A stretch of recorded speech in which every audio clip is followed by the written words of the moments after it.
Hi hello, ഞാൻ തെഹസീൻ, എക്കണോമിക്സിന്റെ മെൻറ്ററാണ്.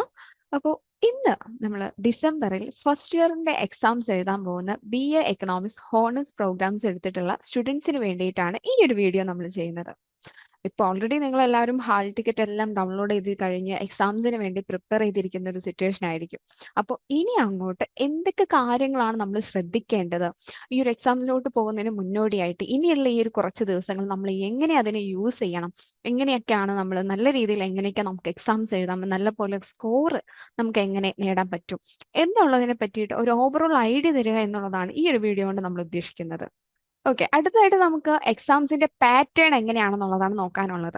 നമുക്കറിയാം, നമ്മൾ പലരും പ്രീവിയസ് ഇയർ ക്വസ്റ്റ്യൻ പേപ്പേഴ്സ് ഒക്കെ എടുത്ത് നോക്കിയിട്ടുള്ളവരായിരിക്കും. നമ്മൾ അതിൽ കണ്ടിട്ടുണ്ടാവും 20 മാർക്കിന്റെ essay ക്വസ്റ്റ്യൻസും അതുപോലെ 10 മാർക്കിന്റെ ഷോർട്ട് essay ആയിട്ട് നമുക്ക് കാണാൻ പറ്റിയിട്ടുണ്ടാവും. അപ്പോൾ നമുക്ക് 3 മണിക്കൂറാണ് എക്സാംസിന്റെ ടൈം വരുന്നത്. അപ്പൊ ആ ഒരു 3 മണിക്കൂറിൽ ഇരുന്നുകൊണ്ട് നമുക്ക് ഇത്രയും മാർക്കിന്റെ എസ്സേസും കാര്യങ്ങളും എല്ലാം നമുക്ക് എഴുതി തീർക്കേണ്ടതായിട്ടുണ്ട്. അപ്പൊ അതിന് ആദ്യം വേണ്ടത് നിങ്ങൾ നല്ലപോലെ പഠിച്ചിരിക്കണം എന്നുള്ളതാണ്. എല്ലാ പോർഷൻസും നമുക്കറിയാം, നമുക്ക് കോർ പേപ്പേഴ്സ് ഉണ്ട്, എലക്ടീവ്സ് ഉണ്ട്. അപ്പോൾ എല്ലാം തന്നെ നിങ്ങൾ കോർ പേപ്പേഴ്സിന് കൊടുക്കുന്ന അതേ ഇമ്പോർട്ടൻസ് തന്നെ എല്ലാ പേപ്പേഴ്സിനും കൊടുക്കണം. അപ്പോൾ ആ ഒരു ഇമ്പോർട്ടൻസിൽ നിന്നുകൊണ്ട് പഠിച്ചിട്ട് വേണം നമ്മൾ എഴുതാൻ വേണ്ടി. കാരണം നമുക്ക് എസ് എ ക്വസ്റ്റ്യൻസ് എന്ന് പറയുമ്പോൾ ഏകദേശം നിങ്ങളൊരു 20 മാർക്കിന്റെ ആണെങ്കിൽ തീർച്ചയായിട്ടും ഒരു 4 5 ഒരു 6 പേജ് മാക്സിമം അത്ര നമ്മൾ എഴുതിയിരിക്കണം. ഒരിക്കലും 4ൽ കുറയാൻ പാടില്ല. ആ ഒരു പേജിന്റെ എണ്ണം വെച്ചിട്ട് വേണം നിങ്ങൾ എഴുതാൻ. പക്ഷെ ഒരിക്കലും 6ൽ കൂടാനും പാടില്ല. കാരണം നമുക്കൊരു ബുക്ക്ലെറ്റ് ആയിരിക്കും തരുന്നുണ്ടായിരിക്കാം. അപ്പൊ ആ ഒരു ബുക്ക്ലെറ്റിൽ നമുക്ക് എല്ലാത്തിന്റെ ആൻസേഴ്സും ഉൾക്കൊള്ളിച്ച് കൊടുക്കേണ്ടതായിട്ടുണ്ട്. അപ്പൊ ഒരു വരുമ്പോൾ നിങ്ങൾ എന്ത് ചെയ്യുക, ആദ്യം ഒരു ഇൻട്രൊഡക്ടറി പാർട്ട് കൊടുക്കുക. എന്നിട്ട് പാരഗ്രാഫ് ആയിട്ട് തിരിച്ച് നല്ല രീതിയിൽ അതിന്റെ കണ്ടന്റ് കാര്യങ്ങളെ എല്ലാം കൊടുത്ത് നല്ലപോലെ എഴുതുക. നമുക്ക് വരുന്ന എല്ലാ ക്വസ്റ്റ്യൻസും അത്യാവശ്യം എഴുതാനുള്ളത് തന്നെയായിരിക്കും. അപ്പോൾ മിനിമം ഒരു 4 to 5 6 മാക്സിമം അത്രയും പേജ് വരുന്ന രീതിയിൽ എന്ത് ചെയ്യുക, നിങ്ങൾ ക്വസ്റ്റ്യൻസ് നിങ്ങൾ ആൻസർ ചെയ്യുക. പിന്നെ നമുക്ക് 10 മാർക്കിന്റെ ഷോർട്ട് ഉണ്ടായിരിക്കും. രണ്ട് ക്വസ്റ്റ്യൻസ് ഉണ്ടായിരിക്കും, രണ്ടിനും 10 മാർക്ക് വീതമായിരിക്കും. അതും ഈ പറയുന്ന പോലെ. പക്ഷെ അതൊരിക്കലും നിങ്ങൾ എന്ത് ചെയ്യരുത്, ഒത്തിരി നമ്മൾ 20 മാർക്കിന്റെ എഴുതുന്ന പോലെ ഒത്തിരി വലിച്ചു നീട്ടി എഴുതരുത്. ഒരു 3 and 2, ഒന്നെങ്കിൽ ഒരു 2.5 പേജ് അല്ലെങ്കിൽ ഒരു 3 പേജിലോ എന്ത് ചെയ്യാം, അത് ഒതുക്കുക. അപ്പോൾ അതിലും ഈ പറയുന്ന പോലെ നല്ലൊരു ഇൻട്രൊഡക്ഷൻസും കാര്യങ്ങളൊക്കെ കൊടുത്തിട്ട് നല്ല പാരഗ്രാഫ് വൈസ് ഒക്കെ തിരിച്ചിട്ട് എഴുതുക. ക്വസ്റ്റ്യൻസ് ഒരിക്കലും നിങ്ങൾ പോയിന്റ് ഔട്ട് ചെയ്തിട്ട് പോയിന്റ്സ് മാത്രം എഴുതി വെച്ച് പോകരുത്. ഇത് ഡിസ്ക്രിപ്റ്റീവ് ആണ്, നമുക്ക് നല്ലപോലെ എക്സ്പ്ലെയിൻ ചെയ്ത് തന്നെ നിങ്ങളത് എഴുതണം. ഓക്കെ, ഇനി നമ്മുടെ സബ്ജക്റ്റിലോട്ട് വരുമ്പോൾ നമുക്കറിയാം, നമ്മൾ ഓരോ സബ്ജക്റ്റിനും നമ്മൾ ക്രെഡിറ്റ്സ് കൊടുത്തിട്ടുണ്ട് അല്ലെ. അപ്പോൾ ചില സബ്ജക്റ്റുകൾക്ക് 6 ക്രെഡിറ്റ്സ് ആയിരിക്കാം, ചിലതിന് 4 ആയിരിക്കാം. അപ്പോൾ നമുക്ക് ഓരോ സബ്ജക്റ്റിനും അതിന്റെ ക്രെഡിറ്റ്സ് ഉണ്ട്. ക്രെഡിറ്റ്സ് എന്ന് പറയുന്നത് ഓൾറെഡി നമ്മൾ മെൻഷൻ ചെയ്തിട്ടുണ്ടായിരുന്നു. ഒരു ക്രെഡിറ്റ്സ് എന്ന് പറയുന്നത് 30 ഹവേഴ്സ് ആണ്. അപ്പോൾ ഇപ്പോൾ നമുക്ക് ഇൻട്രൊഡക്ടറി മൈക്രോ എക്കണോമിക്സിന് 6 ക്രെഡിറ്റ്സ് ആണ് എന്ന് പറയുവാണെങ്കിൽ 6 × 30, അതായത് 180, അതായത് 180 ടൈം നമ്മൾ എന്ത് ചെയ്യണം, ആ ഒരു 180 ഹവേഴ്സ് നമ്മൾ ആ ഒരു പേപ്പറിന് വേണ്ടിയിട്ട് നമ്മൾ സ്പെൻഡ് ചെയ്യണം എന്നുള്ളതാണ് ഇതിനൂടെ റൂൾ എന്ന് പറയുന്നത്. അപ്പോൾ ക്രെഡിറ്റ്സ് ബേസ് ചെയ്തിട്ട് നിങ്ങൾ എന്ത് ചെയ്യുക, ഓരോ കോഴ്സിനും എത്ര ടൈം നമ്മൾ സ്പെൻഡ് ചെയ്യുന്നുണ്ട്, അല്ലെങ്കിൽ എത്ര ടൈം നമ്മൾ അതിന് വേണ്ടിയിട്ട് മാറ്റി വെക്കണം, എത്രത്തോളം നമ്മൾ പഠിക്കാനുണ്ട് എന്നുള്ള കാര്യങ്ങൾ മനസ്സിലാക്കി വെക്കുക. അപ്പോൾ കൂടുതൽ ക്രെഡിറ്റ്സ് ഉള്ളതിന് നിങ്ങൾ എന്ത് ചെയ്യണം, കൂടുതൽ ടൈം കൊടുക്കണം. ഓക്കെ, അപ്പോൾ പിന്നെ നമ്മുടെ ക്വസ്റ്റ്യൻ പേപ്പേഴ്സിൽ വരുമ്പോൾ നമ്മൾ already previous year question papers ഒക്കെ ഓൾറെഡി ഡിസ്കസ് ചെയ്ത് കഴിഞ്ഞിട്ടുണ്ടായിരിക്കും. അപ്പോൾ നിങ്ങളും തന്നെ ഇനിയും previous year question papers download ചെയ്യുകയോ അല്ലെങ്കിൽ അതിൽ നോക്കിയിട്ട് കൂടുതൽ കൂടുതൽ പ്രാക്ടീസ് ചെയ്യുക. പ്രാക്ടീസ് ചെയ്യാന്ന് പറയുമ്പോൾ നിങ്ങൾ എന്ത് ചെയ്യണം, ഒരു ക്വസ്റ്റ്യൻസ് കാണുമ്പോൾ ഉടനെ അതിന്റെ ആൻസർ പോയി തപ്പുകയല്ല വേണ്ടത്. നമ്മൾ ഓൾറെഡി എല്ലാം പഠിച്ചു കഴിഞ്ഞു, നമ്മൾ ഇനി എക്സാംസിലോട്ടാണ് പോകുന്നത്. ഒരു ക്വസ്റ്റ്യൻസ് കാണുമ്പോൾ അത് സ്വയം ആൻസർ ചെയ്യുക. ആദ്യം ഒന്ന് സ്വയം ആൻസർ ചെയ്ത് നോക്കുക. അതിനുശേഷം മാത്രം എന്ത് ചെയ്യുക, നിങ്ങൾ നിങ്ങളുടെ ഉത്തരങ്ങളുമായിട്ട് ക്രോസ് ചെക്ക് ചെയ്തിട്ട് അതിന്റെ യഥാർത്ഥ ആൻസർ വെച്ചിട്ട് ക്രോസ് ചെക്ക് ചെയ്തിട്ട് എവിടെയാണ് എനിക്ക് തെറ്റു പറ്റിയത്, അല്ലെങ്കിൽ ഇനി എത്രമാത്രം ഞാൻ ഇമ്പ്രൂവ് ചെയ്യാനുണ്ട്. ഒരു ക്വസ്റ്റ്യൻസ് എടുക്കുക, ഒരു നിങ്ങൾ സ്വയം ഒന്ന് എഴുതി നോക്കുക. ഒറ്റയ്ക്കൊന്ന് ഒരു ടൈം മാനേജ്മെന്റ് നമുക്ക് ആവശ്യമാണ്. അപ്പോൾ ടൈം പീരീഡിൽ നിന്നുകൊണ്ട് നിങ്ങൾ എന്ത് ചെയ്യുക, ഒരു ടൈം സെറ്റ് ചെയ്ത് വെച്ചിട്ട് നിങ്ങൾ എഴുതി നോക്കുക, എത്ര ടൈം ഞാൻ ഇതിന് എടുക്കുന്നുണ്ട്. നമുക്ക് ഇത്രയും ക്വസ്റ്റ്യൻസ് ആൻസർ ചെയ്യാനുള്ളത് കൊണ്ട് തന്നെ ഒരു ക്വസ്റ്റ്യൻസിന്റെ പുറകെ മാത്രം പോവേക്കരുത്. കാരണം ബാക്കിയുള്ളത് നമുക്ക് എഴുതാനുണ്ട്. അപ്പോൾ ഓരോന്നിനും ഒരു ടൈം മാനേജ്മെന്റ് നമുക്ക് ആവശ്യമാണ്, അത് അത്യാവശ്യമാണ്. അപ്പോൾ അതിന്റെ രീതിയിൽ എന്ത് ചെയ്യുക, ക്വസ്റ്റ്യൻസ് എഴുതി പ്രാക്ടീസ് ചെയ്യുക, ആൻസേഴ്സ് എഴുതിയിട്ട് പ്രാക്ടീസ് ചെയ്യുക എന്നുള്ളതാണ്. നമ്മൾ സബ്ജക്റ്റിലോട്ട് വരുവാണെങ്കിൽ നമുക്കറിയാം മൊത്തം 8 കോഴ്സസ് ഉണ്ട്. അതുപോലെ 44 ക്രെഡിറ്റ്സ് ആണ് നമുക്ക് ടോട്ടലായിട്ടുള്ളത്. അപ്പോൾ ഇതിൽ നിന്ന് കോർ സബ്ജക്ട്സ് വരുന്നുണ്ട്, അതുപോലെ ഇന്റർ ഡിസിപ്ലിനറി പേപ്പേഴ്സ് വരുന്നുണ്ട്, അതുപോലെ സ്കിൽ ബേസ്ഡ് പേപ്പേഴ്സും വരുന്നുണ്ട്. അപ്പോൾ നമ്മുടെ കോർ പേപ്പേഴ്സ് എന്ന് പറയുന്നത് BECC 101, അതുപോലെ 102, 103 ആൻഡ് 104. ഇത്രയാണ് നമ്മുടെ കോർ പേപ്പേഴ്സ് വരുന്നത്. അതുപോലെ ഇന്റർ ഡിസിപ്ലിനറി കോഴ്സസ് നോക്കുകയാണെന്നുണ്ടെങ്കിൽ BSOG 171, അതുപോലെ BGDG 172, അതുപോലെ എബിലിറ്റി എൻഹാൻസ്മെന്റ് കോഴ്സസ് നോക്കുവാണെങ്കിൽ BEVAE 181, അതുപോലെ BEGAE 182. ഇത്രയാണ് നമുക്ക് ഫസ്റ്റ് ഇയറിൽ പഠിക്കാനുള്ള സബ്ജക്ട്സ് ആയിട്ട് വരുന്നത്. അപ്പോൾ ഇനി ഇതിൽ നമുക്ക് BECC 101 നമ്മുടെ ഇൻട്രൊഡക്ടറി മൈക്രോ എക്കണോമിക്സ് നോക്കുവാണെങ്കിൽ അത് 6 ക്രെഡിറ്റ്സ് ആണ് നമുക്ക് ആ ഒരു സബ്ജക്റ്റിനുള്ളത്. മൈക്രോ എക്കണോമിക്സിൽ നോക്കുവാണെങ്കിൽ നമുക്ക് ഡിമാൻഡ്, സപ്ലൈ, അതുപോലെ കൺസ്യൂമർ ബിഹേവിയർ, അതുപോലെ പ്രൊഡക്ഷനും കോസ്റ്റുകൾ, മാർക്കറ്റ് സ്ട്രക്ചേഴ്സ്, അതുപോലെ നമ്മുടെ ഗവൺമെന്റിന്റെ വെൽഫെയർ കാര്യങ്ങൾ എങ്ങനെയാണ്, അതുപോലെ ഫാക്ടേഴ്സ് ഓഫ് മാർക്കറ്റ്, ഇത്രയും ടോപ്പിക്സ് ആണ് നമുക്ക് മെയിൻ ആയിട്ട് നമ്മുടെ ഇൻട്രൊഡക്ടറി മൈക്രോ എക്കണോമിക്സിൽ നമുക്ക് പഠിക്കാനായിട്ട് വരുന്നത്. അപ്പോൾ ഇതിൽ നമുക്കറിയാം ഇതിൽ essay ക്വസ്റ്റ്യൻസ് വരാൻ സാധ്യതയുള്ള ഒത്തിരി ക്വസ്റ്റ്യൻസ് ഉണ്ട്. അത് അനലൈസ് ചെയ്യുക, അതുപോലെ അത് എഴുതി പഠിക്കുക തന്നെ വേണം. പിന്നെ ഗ്രാഫുകൾ നിങ്ങൾ വരച്ച് പഠിക്കുക തന്നെ വേണം. ഒരിക്കലും ഒരു ടോപ്പിക് കണ്ടുപോയിട്ട് ഓക്കെ ഇത് ഇങ്ങനെയാണ് എന്ന് പറഞ്ഞ് മനസ്സിലാക്കി വെച്ച് പോവുകയല്ല, നിങ്ങളത് വരച്ച് പഠിക്കുക തന്നെ വേണം. നമുക്ക് ഒത്തിരി ഗ്രാഫുകൾ വരുന്നുണ്ട്. അപ്പോൾ ഗ്രാഫുകൾ ഒരിക്കലും നിങ്ങൾക്ക് മാറിപ്പോവാനോ അല്ലെങ്കിൽ അതിലൊരു കൺഫ്യൂഷൻസ് വരാനോ പാടില്ല. അത് തീർച്ചയായിട്ടും നിങ്ങൾ എന്ത് ചെയ്യണം, വരച്ച് പഠിക്കുക തന്നെ ചെയ്യണം. പിന്നെ അടുത്തായിട്ട് BECC 102 മാത്തമെറ്റിക്കൽ മെത്തേഡ്സ് 1. അതിലറിയാം നമുക്ക് നോക്കാനുള്ള പ്രിലിമിനറീസ്, അതുപോലെ ഒപ്റ്റിമൈസേഷൻസ്, അതുപോലെ ഇന്റഗ്രേഷൻസ്, ഡിഫറൻസിയേഷൻസ്, അതുപോലെ ലീനിയർ ഇക്വേഷൻസ്, ഇത്തരം ടോപ്പിക്സ് ആണ് അതിൽ നമുക്ക് നോക്കാനുള്ളത്. അപ്പൊ അതും നിങ്ങൾ എന്ത് ചെയ്യുക, മാത്സ് ആണ്, ഒരിക്കലും ഈ പറയുന്ന പോലെ വായിച്ചു പോവാനോ ഒന്നും പറ്റത്തില്ല. നമ്മൾ ചെയ്ത് പഠിക്കുക തന്നെ വേണം. ഓരോ ക്വസ്റ്റ്യൻസും നമ്മൾ പഠിച്ചു കഴിഞ്ഞതിന് ശേഷം അടുത്തൊരു പുതിയ ക്വസ്റ്റ്യൻസ് എടുക്കുക, ചെയ്ത് പഠിക്കുക. അതുപോലെ previous year questions papers download ചെയ്തിട്ട് അതിൽ ഓരോ ക്വസ്റ്റ്യൻസ് എടുക്കുക, അതിൽ ക്വസ്റ്റ്യൻസ് ചെയ്ത് പഠിക്കുക, സ്വയം ഒന്ന് ആൻസർ ചെയ്യുക, എന്നിട്ട് അതിന്റെ ആൻസേഴ്സുമായിട്ട് ക്രോസ് ചെക്ക് ചെയ്ത് നോക്കുക. ഓക്കെ. പിന്നെ BECC 103 മാക്രോ എക്കണോമിക്സിൽ നോക്കുവാണെങ്കിൽ നമുക്ക് നാഷണൽ ഇൻകം അക്കൗണ്ടിങ്, അതുപോലെ ഇൻഫ്ലേഷൻസ്, ക്ലോസ്ഡ് എക്കോണമി, പിന്നെ ISLM അനാലിസിസ്, ഇത്രയും ടോപ്പിക്സ് ആണ് നമുക്ക് മാക്രോ എക്കണോമിക്സിലും പഠിക്കാനായിട്ടുള്ളത്. അപ്പൊ ഈ ഒരു ടോപ്പിക്സിലും എനിക്ക് പറയാനുള്ളത് തന്നെയാണ്, കൺസെപ്റ്റ് നല്ലപോലെ ക്ലിയർ ആയിരിക്കണം. ഒരിക്കലും നിങ്ങൾക്കത് മാറിപ്പോവരുത്. ഒരു കൺഫ്യൂഷൻസ് വരാത്ത രീതിയിൽ നിങ്ങൾ മാക്സിമം എന്ത് ചെയ്യുക, നല്ല വൃത്തിയിൽ നിങ്ങൾ പഠിക്കണം. അതുപോലെ ഗ്രാഫ് ഈ പറയുന്ന പോലെ വരച്ച് പഠിക്കുക തന്നെ വേണം. കാരണം നമുക്ക് മാറിപ്പോവരുത് ഒരിക്കലും. ഒത്തിരി ഗ്രാഫ് നമുക്ക് വരയ്ക്കാനുണ്ട്, ഒത്തിരി പഠിക്കാനുണ്ട്. അപ്പോൾ ഓരോ ടോപ്പിക്കും അതീവ നല്ലപോലെ ശ്രദ്ധിച്ച് നല്ല രീതിയിൽ നിങ്ങൾ എന്ത് ചെയ്യണം, അതിന് പ്രിപ്പയർ ചെയ്യണം എന്നുള്ളതാണ്. പിന്നെ BECC 104 മാത്തമെറ്റിക്കൽ മെത്തേഡ്സ് 2. അതറിയാം, മറ്റേ ഒരു കണ്ടിന്യൂഷൻ ആയിട്ട് തന്നെയാണ് നമുക്ക് മാത്തമെറ്റിക്സ് മെത്തേഡ്സ് 1ന്റെ ഒരു കണ്ടിന്യൂഷൻ ആയിട്ട് തന്നെയാണ് നമുക്ക് വരുന്നത്. അതിലാണ് നോക്കുവാണെങ്കിൽ നമുക്ക് ലീനിയർ അൽജിബ്ര, അതുപോലെ ഫംഗ്ഷൻസ്, ഡിഫറൻഷ്യൽ ഇക്വേഷൻസ്, ഒപ്റ്റിമൈസേഷൻ മറ്റേ ഒരു തുടർച്ച എന്നുള്ള രീതിയിൽ തന്നെയാണ് നമുക്ക് വരുന്നത്, നമുക്ക് മനസ്സിലാക്കാൻ പറ്റും. അപ്പൊ അതും നിങ്ങൾ എന്ത് ചെയ്യുക, എനിക്ക് വീണ്ടും വീണ്ടും പറയാനുള്ളത് അത് തന്നെയാണ്, എഴുതി പഠിക്കുക. ഓരോ ക്വസ്റ്റ്യൻസും ശ്രദ്ധയോടെ വായിക്കുക, എന്താണ് ക്വസ്റ്റ്യൻ ചോദിച്ചിട്ടുള്ളത് എന്നുള്ളത് മനസ്സിലാക്കിയിട്ട് സ്വയം ആൻസർ ചെയ്യുക.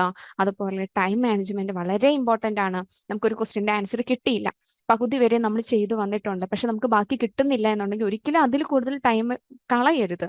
നിങ്ങൾക്ക് ഒന്ന് സ്റ്റോപ്പ് ചെയ്തിട്ട് അടുത്ത ക്വസ്റ്റ്യൻസ് നിങ്ങൾ ചെയ്ത് സ്റ്റാർട്ട് ചെയ്യും. ഒരിക്കലും ഒരു എന്താ പറയുക, ഈ ഒരു ക്വസ്റ്റ്യനിലോട്ട് മാത്രമായിട്ട് ഒത്തിരി ടൈം നിങ്ങൾ എന്ത് ചെയ്ത് ചിലവഴിക്കരുത്. നമുക്ക് എല്ലാ ക്വസ്റ്റ്യൻസും ആൻസർ ചെയ്യാനുള്ളതാണ്. അപ്പൊ ടൈം മാനേജ്മെന്റ് വളരെ അത്യാവശ്യമാണ്. നമുക്ക് തോന്നും ഇതിപ്പോ എനിക്ക് ചെയ്താൽ കിട്ടും, ഇത് കിട്ടും എന്നുള്ള രീതിയിലായിരിക്കും. പക്ഷെ ഒരിക്കലും എന്ത് ചെയ്ത് ആ ഒരു ക്വസ്റ്റ്യനിലോട്ട് മാത്രം കോൺസെൻട്രേറ്റ് ചെയ്തിട്ട് ബാക്കിയുള്ള ടൈം കളയരുത്. നമുക്ക് എല്ലാ ക്വസ്റ്റ്യൻസും ആൻസർ ചെയ്യേണ്ടതായിട്ടുണ്ട്. അപ്പൊ അതൊന്ന് ശ്രദ്ധിക്കുക. അപ്പൊ ഈ ഉള്ള 4 കോർ പേപ്പേഴ്സിലും നമുക്ക് 6 ക്രെഡിറ്റ്സ് വീതമാണ് വരുന്നത്. അടുത്തത് ഇന്റർ ഡിസിപ്ലിനറി പേപ്പേഴ്സിൽ നോക്കുവാണെങ്കിൽ BSOG 171 Indian society, image and realities, ഇതും നമുക്ക് 6 ക്രെഡിറ്റ്സ് തന്നെയാണുള്ളത്. അപ്പൊ ഇതിൽ നോക്കുകയാണെങ്കിൽ നമുക്ക് culture, family, marriage, caste, language, അതുപോലെ റിലീജിയൻസ്, പവേഴ്സ്, ഇത്തരം ഒരു ടോപ്പിക്സ് ആണ് നമ്മൾ ഇതിൽ പഠിക്കുന്നത്. അപ്പൊ അതിലും എന്ത് പറയുന്നത്, ഓരോ ടോപ്പിക്സും നമുക്ക് മേ ബി കേൾക്കുമ്പോൾ നമുക്ക് ഇച്ചിരി സിമ്പിൾ ആയിട്ടൊക്കെ തോന്നിയേക്കാം. സിമ്പിൾ തന്നെയാണ്, പക്ഷെ നിങ്ങൾ എന്ത് ചെയ്യണം, ശ്രദ്ധയോടെ പഠിക്കണം. ഒരിക്കലും ഇത് എന്താ പറയാ, ഒരു അശ്രദ്ധ അതിൽ വന്നു പോരുത്. നിങ്ങൾ പഠിക്കുമ്പോൾ വളരെ ശ്രദ്ധയോടെ ഓരോ കൺസെപ്റ്റും എന്താണെന്നുള്ളത് പഠിച്ച് ക്ലിയർ ആയിട്ട് പോവാം. ഇതിലും ഈ പറയുന്ന പോലെ സെയിം എക്സാം പാറ്റേൺസ് തന്നെയാണ് വരുന്നത്. നമുക്ക് 20 മാർക്കിന്റെ essay ക്വസ്റ്റ്യൻസ് കാണും, അതുപോലെ 10 മാർക്കിന്റെ ഷോർട്ട് essay ആയിട്ടുള്ള 2 ക്വസ്റ്റ്യൻസ്, 10 മാർക്കിന്റെ ക്വസ്റ്റ്യൻസും ആയിരിക്കും നമുക്ക് ഉണ്ടായിരിക്കാം. അപ്പൊ നിങ്ങൾ തീർച്ചയായിട്ടും 20 മാർക്കിന്റെ എക്സാംസ് എഴുതി കഴിഞ്ഞ് 10 മാർക്കിന്റെ ഷോർട്ട് ടെസ്റ്റ് എഴുതുമ്പോൾ നിങ്ങൾക്ക് അവിടെ കൂടുതൽ ടൈം സ്പെൻഡ് ചെയ്യരുത്. കാരണം നമുക്ക് 20 മാർക്കിന് ഏകദേശം നമ്മൾ നേരത്തെ പറഞ്ഞ പോലെ ഒരു 4-5 പേജ് നമുക്ക് എന്തായാലും വേണം. അപ്പോൾ 10 മാർക്കിന്റെന് അത്രയും ടൈം നമുക്ക് കൊടുക്കേണ്ട ആവശ്യമായിട്ടില്ല. നമുക്കൊരു 3 പേജ് മാക്സിമം അതിൽ മതി. അപ്പോൾ അത് ശ്രദ്ധിക്കണം. ഓക്കെ. അപ്പോൾ നമുക്ക് ഓൾറെഡി എസ് എ ക്വസ്റ്റ്യൻസ് എഴുതി വന്ന ആ ഒരു ശീലത്തിൽ നമ്മൾ ഇതങ്ങനെ എഴുതി പോവാൻ നിൽക്കരുത്. ഇതും ഈ എസ് എ ക്വസ്റ്റ്യൻസ് നിങ്ങൾ എഴുതുമ്പോൾ വീണ്ടും ശ്രദ്ധിക്കേണ്ട കാര്യങ്ങൾ ഇത് തന്നെയാണ്. നല്ലൊരു സ്ട്രക്ചർ കൊടുക്കുക. ആദ്യം നല്ലൊരു ഇൻട്രൊഡക്ടറി പാർട്ടൊക്കെ കൊടുത്ത് പാരഗ്രാഫ് ആയിട്ടൊക്കെ തിരിച്ച് നല്ല വൃത്തിയിൽ എഴുതുക, നീറ്റായിട്ട് എഴുതി പോവുക എന്നുള്ളതാണ് പറയാനുള്ളത്. പിന്നെ രണ്ടാമത്താണ് BGDG 172 ജെൻഡർ സെൻസേഷൻസ്. അത് നമുക്ക് ഓൾറെഡി നമുക്ക് അറിയുന്നതാണ്. ജെൻഡർ സെൻസേഷൻസ് എന്ന് പറയുമ്പോൾ അതിൽ ബേസിക്കലി വരുന്ന ടോപ്പിക്സ് എന്ന് പറയുന്നതും ഈ ഒരു ജെൻഡർ റൂൾസ് എന്താണ്, അതുപോലെ ഫെമിനിസം, അതുപോലെ സോഷ്യലൈസേഷൻസ്, ഇത് സൊസൈറ്റിയും കൾച്ചറുമായിട്ട് എങ്ങനെയാണ് റിലേറ്റ് ചെയ്തിരിക്കുന്നത്, അതുപോലെ അതിന്റെ ഇഷ്യൂസ് എന്തൊക്കെയാണ്, ആ ഒരു കമ്മ്യൂണിറ്റിയിൽ റൂൾസ്, ലോസ്, അതുപോലെ അതിന്റെ അതുപോലെ മീഡിയസ്, അതിനുള്ള ഇമ്പോർട്ടൻസ്, അത്തരം ടോപ്പിക്സ് ആണ് നമുക്ക് ആ ഒരു പേപ്പറിൽ നമുക്ക് പഠിക്കാനുള്ളത്. അതിലും സെയിം നമുക്ക് 6 ക്രെഡിറ്റ്സ് തന്നെയാണ് വരുന്നത്. കൂടാതെ സെയിം പാറ്റേൺ തന്നെയാണ് എസ് എ ക്വസ്റ്റ്യൻസും അതുപോലെ ഷോർട്ട് എസ് എ ക്വസ്റ്റ്യൻസും ആയിട്ടാണ് വരുന്നത്. അതും നിങ്ങൾ ഈ പറയുന്ന പോലെ സ്ട്രക്ചർ ആയിട്ട് നല്ല വൃത്തിയിൽ ഇൻട്രോഡക്ടറി പാർട്സ് ഒക്കെ കൊടുത്ത് നല്ല വൃത്തിയിൽ പാരഗ്രാഫ് ഒക്കെ ആയിട്ട് തിരിച്ച് നല്ല വൃത്തിയിൽ എഴുതി പോവുക. അതുപോലെ കൺസെപ്റ്റ് നല്ലപോലെ ക്ലിയർ ആയിരിക്കുക. മേ ബി സിമിലർ ആയിട്ട് നിങ്ങൾക്ക് തോന്നും, ചിലപ്പോൾ മൈനർ ആയിട്ടുള്ള ഡിഫറൻസ് ആയിരിക്കും പല കൺസെപ്റ്റും തമ്മിൽ ഉണ്ടായിരിക്കാം. പക്ഷെ അത് എന്ത് ചെയ്യരുത്, ഒരിക്കലും നമ്മൾ മിസ്ലീഡ് ചെയ്യരുത്. അതായത് കറക്റ്റ് ആയിട്ട് ഓരോ ടോപ്പിക്സിന്റെ കൺസെപ്റ്റ് എന്താണെന്നുള്ളത് കറക്റ്റ് ആയിട്ട് മനസ്സിലാക്കിയിട്ട് മാത്രം പഠിച്ച് അങ്ങനെ ക്ലിയർ ആക്കിയിട്ട് മാത്രം പോവുക എന്നുള്ളതാണ്.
അടുത്തത് നമ്മുടെ എബിലിറ്റി എൻഹാൻസ്മെന്റ്, നമുക്ക് സ്കിൽ ബേസ്ഡ് കോഴ്സസ് ആയിട്ടുള്ള BEVAE 181 എൻവയോൺമെന്റൽ സ്റ്റഡീസ്.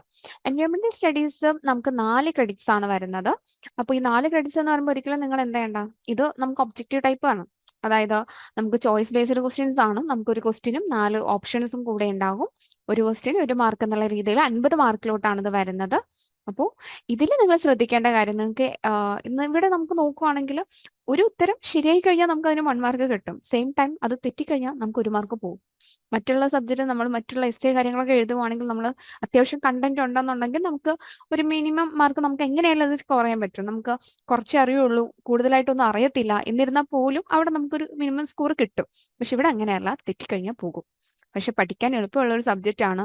ബേസിക്കലി നമ്മുടെ എൻവയോൺമെന്റൽ ഇഷ്യൂസ്, അതുപോലെ എങ്ങനെ ഹ്യൂമൻ പ്രാക്ടീസസ് എങ്ങനെയാണ് ഈ ഒരു എൻവയോൺമെന്റിനെ അഫക്ട് ചെയ്യുന്നത്, അങ്ങനെ തുടങ്ങിയിട്ടുള്ള കാര്യങ്ങളാണ് നമുക്ക് അതിൽ പഠിക്കാനുള്ളത്. ഈസി ആയിട്ടുള്ള ടോപ്പിക്സും കാര്യങ്ങളൊക്കെ തന്നെയാണ്. അപ്പോൾ അതിൽ നിങ്ങൾ എന്ത് ചെയ്യുക, പ്രാക്ടീസ് ചെയ്യുക. ഈ പറയുന്ന പോലെ കൂടുതൽ ക്വസ്റ്റ്യൻസ് കാണുക, അത് സ്വയം ആൻസർ ചെയ്യുക, എന്നിട്ട് ക്രോസ് ചെക്ക് ചെയ്യുക. ഓക്കെ. അപ്പോൾ 50 മാർക്കിലോട്ടാണ്. അതിൽ നമുക്ക് കൂടുതലായിട്ട് പിന്നെ ഒരു ബെനിഫിറ്റ്സ് അതാണ്, നമുക്ക് അങ്ങനെ എസ് എഴുതുന്ന പോലെ ഒത്തിരി ടൈംസ് നമുക്ക് സ്പെൻഡ് ചെയ്യേണ്ട ആവശ്യമില്ല. പക്ഷെ ക്വസ്റ്റ്യൻസ് വായിക്കുമ്പോൾ ശ്രദ്ധയോടെ വായിക്കാം.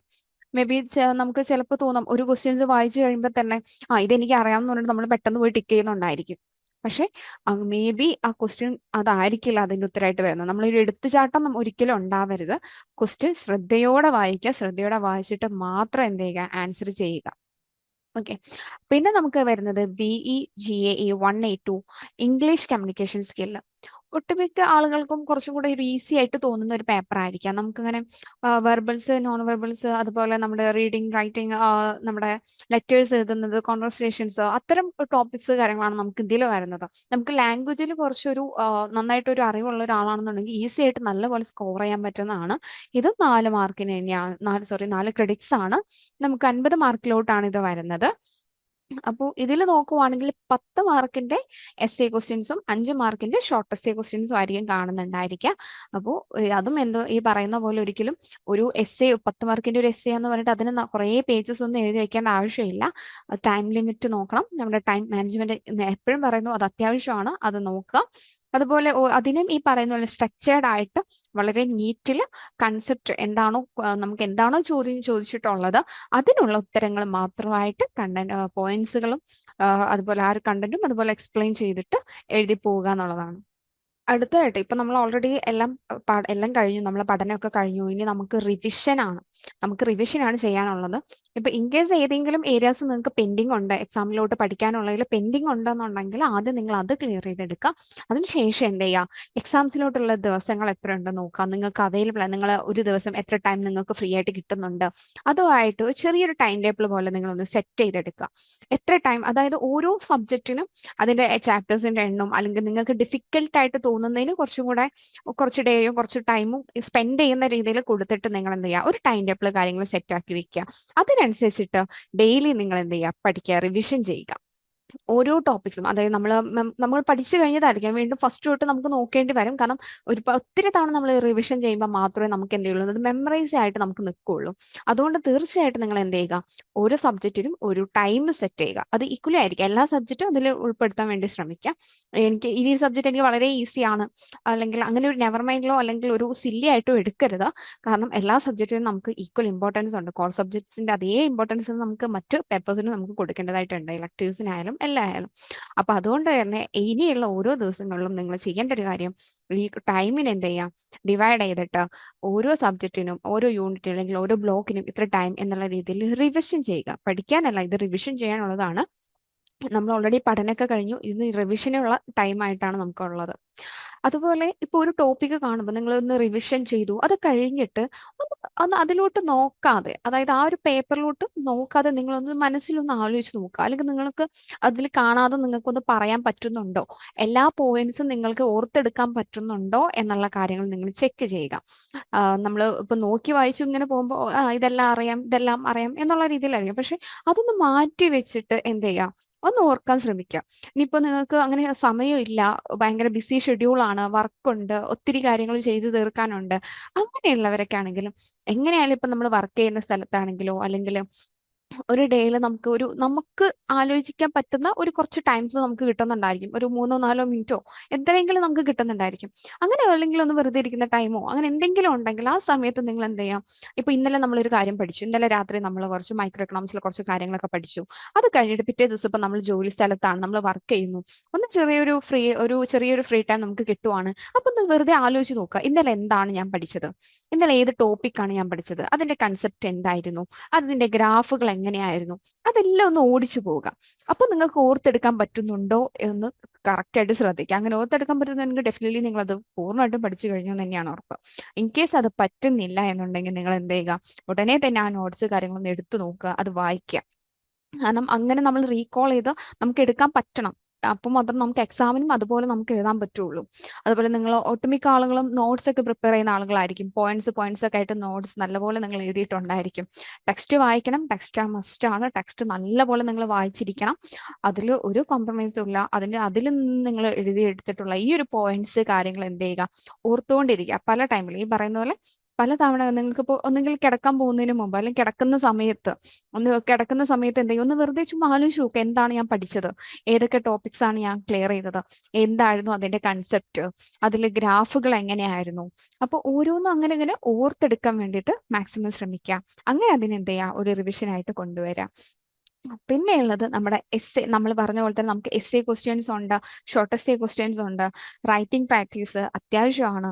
ഇപ്പൊ നമ്മുടെ ഓരോ യൂണിറ്റിലും നമുക്ക് നോക്കുവാണെങ്കിൽ സെക്യൂർ പ്രോഗ്രസ് എന്ന് പറഞ്ഞിട്ട് ഒത്തിരി ക്വസ്റ്റ്യൻസ് ഓരോ യൂണിറ്റിലും കാണും അല്ലേ? അത് ഒന്നെങ്കിൽ അതെടുക്കാം, അതല്ല എന്നുണ്ടെങ്കിൽ നിങ്ങൾ എന്ത് ചെയ്യാം, പ്രീവിയസ് ഇയർ ക്വസ്റ്റ്യൻ പേപ്പേഴ്സ് എടുക്കുക, ഒരു ക്വസ്റ്റ്യൻ എടുക്കുക, ഒന്ന് വായിച്ചിട്ട് ഒരു ടൈമും സെറ്റ് ചെയ്ത് വെച്ചിട്ട് എഴുതി തുടങ്ങാം. അപ്പോൾ ഒരു എസ്സേ കംപ്ലീറ്റ് ചെയ്യാൻ എത്ര ടൈം എടുക്കുന്നു എന്നുള്ളത് മുഖ്യമായിട്ടും നിങ്ങൾ നോക്കണം. കാരണം അത്രയും ടൈം എടുത്തു, ഒരു എസ്സേക്ക് ഇത്രയും ടൈം എടുത്തു, അങ്ങനെയാണെങ്കിൽ ബാക്കി എസ്സേക്കും കൂടെ എഴുതിയെടുക്കുമ്പോഴേക്കും എനിക്ക് ടൈം മാനേജ്മെന്റ് പറ്റുമോ, ഈ ഒരു 3 മണിക്കൂറിനുള്ളിൽ ഇത് എഴുതി തീരുമോ എന്നുള്ള കാര്യങ്ങൾ ശ്രദ്ധിക്കണം. ഓക്കെ, അപ്പോൾ അതാണ് അടുത്തതായിട്ടൊന്ന് പറയാനുള്ള മെയിൻ കാരണം. ഇതെന്ന് പറയുന്നത് ടൈം മാനേജ്മെന്റ് നമുക്ക് അത്യാവശ്യമാണ്. 20 മാർക്കിന്റെ എസ്സേ ക്വസ്റ്റ്യൻസ് എഴുതുന്ന പോലെ ഒരിക്കലും എന്ത് ചെയ്ത് 10 മാർക്കിന്റെ എസ്സേ ക്വസ്റ്റ്യൻസിന് ആ ഒരു ടൈം കൊടുക്കരുത്. അതിന് കൊടുക്കുന്ന സമയം പോലും എന്ത് ചെയ്ത് 5 മാർക്കിന്റെ എസ്സേ ക്വസ്റ്റ്യൻസിന് കൊടുക്കരുത് എന്നുള്ളതാണ്. അപ്പൊ അത് ശ്രദ്ധിക്കുക. ഇനി എക്സാം ഡേയിൽ നോക്കുവാണെങ്കിൽ ഒരിക്കലും നിങ്ങൾ എന്ത് ചെയ്ത് ടെൻഷൻ അടിക്കുകയോ അല്ലെങ്കിൽ അങ്ങനെ ഒന്നും ചെയ്ത്, നിങ്ങൾക്ക് എന്തായാലും നിങ്ങൾ ഇത്രയും പ്രിപ്പയർ ചെയ്താൽ ഉറപ്പായിട്ടും നിങ്ങൾക്ക് അതിന്റെ റിസൾട്ട് ഉണ്ടായിരിക്കും എന്നുള്ളത് ഷുവർ ആണ്. അപ്പോൾ ടൈം മാനേജ്മെന്റ് കാര്യങ്ങൾ നമ്മൾ പ്രാക്ടീസ് ചെയ്തു, അതുപോലെ റിവിഷൻ നന്നായിട്ട് ചെയ്തു, നല്ലപോലെ റീകോൾ ചെയ്തു. അപ്പോൾ ഇത്രയും കാര്യങ്ങൾ നമ്മൾ ചെയ്ത് കഴിഞ്ഞിട്ടുണ്ടെങ്കിൽ തീർച്ചയായിട്ടും നല്ല രീതിയിൽ തന്നെ നമുക്ക് എഴുതാൻ പറ്റും.